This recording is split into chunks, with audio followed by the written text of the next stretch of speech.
So if there was a way for this Wizards season to hit rock bottom, this may be it, as John Wall has a left heel injury that is going to leave him out for the rest of this season. And given that the Wizards are already 10 games under 500, it's been pretty rough. And I didn't think I was going to end up talking about them for the rest of this year unless a trade happened, but this is a big enough deal to speak on. And while, of course, there's of course the unfortunate thing about a player getting injured and him having to work his way back, is it possible that the Wizards could find some sort of light in all of this? Maybe. We'll talk about it all. I do want to start with John Wall, though, because, of course, I hope that John Wall gets better. I hope he is the player that he was like 2 years ago, especially after this injury. I hope he's healthy and all that stuff. But there are some fears here. Number one, the dude missed half the year last year. Now he's got this injury, on top of the fact that John has kind of built up this reputation as a guy who doesn't come into the season in the best of shape, and he kind of plays himself into shape by game 30 or 40. And I think you could suggest that that is perhaps one of the reasons why the Wizards have been so not super disappointing, because I don't think anybody thought they were ever going to be like a high 50s, low 60s win team, but you figured they could at least break 50 wins once and get to a conference finals at least once. Now, granted, there was an injury against the Hawks that was a big deal, but, could that have played a part in them being a little disappointing overall the past couple years? Yeah, perhaps.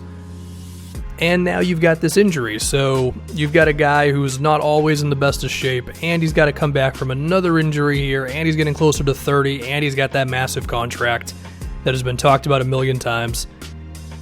It's definitely a frightening idea for the Wizards.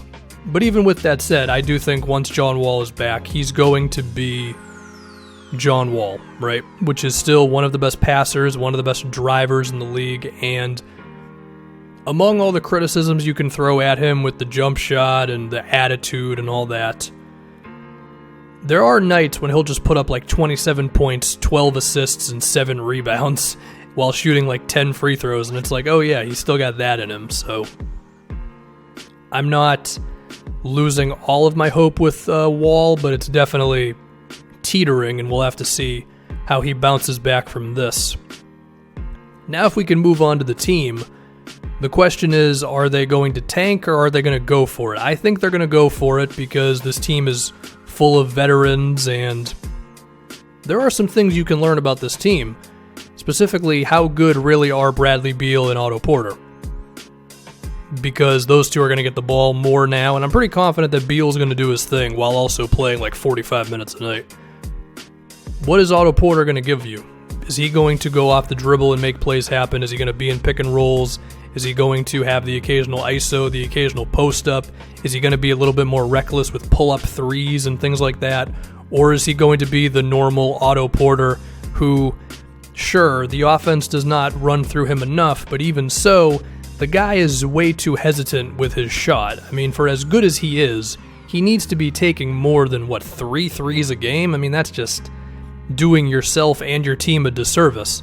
So I would look for him to be a little bit more assertive now that Wall is not going to have the ball all the time. Satoransky is probably going to be the starter now.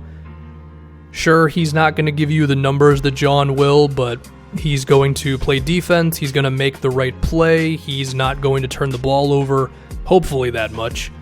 Sure, you wish he could beat defenders off the dribble a little bit more, and I think his jump shot has been, I don't want to say inconsistent, because I don't think he's a bad shooter, but he doesn't shoot like too many to suggest that he's just going to be knocking threes down like that. But even so, I like Satoransky. I've praised the guy a bunch of times. I've been saying for a while he needs to be this team's leading minutes guy off the bench, potentially even playing a little bit more than like Markieff Morris and stuff. So hopefully that is the case now that he's going to be starting. Whether he's actually leading the team in usage, probably not. I would guess that Bradley Beal will be that guy. The next dude that I want to see playing more is Troy Brown Jr. I mean, they drafted him 15th overall. And I think the dude's good. Like, he can go off the dribble, he can make passes, he can read defenses well. Sure, the jumper needs some work, but I mean, what better time than now? I mean, they should have been playing him anyway.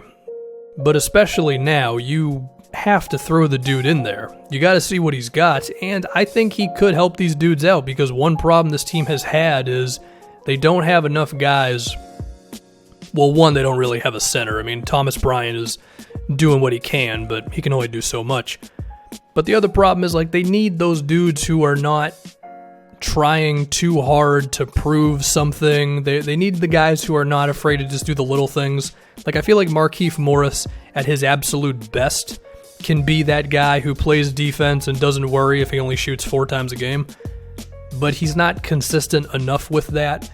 I always got the feeling that Kelly Oubre was perhaps trying to prove something to everybody else more times than he should have, and I think some of that is a lack of a real offense through Scott Brooks, so guys sometimes have to just improv.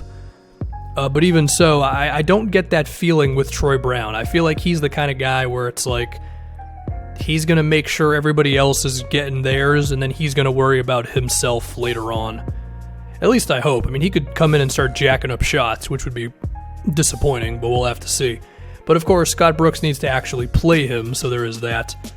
If we can talk about the idea of a potential tank, if this team ends up tanking, I think it's going to be around like the 70th game of the year. Like, Bradley Beal will just have some phantom injury.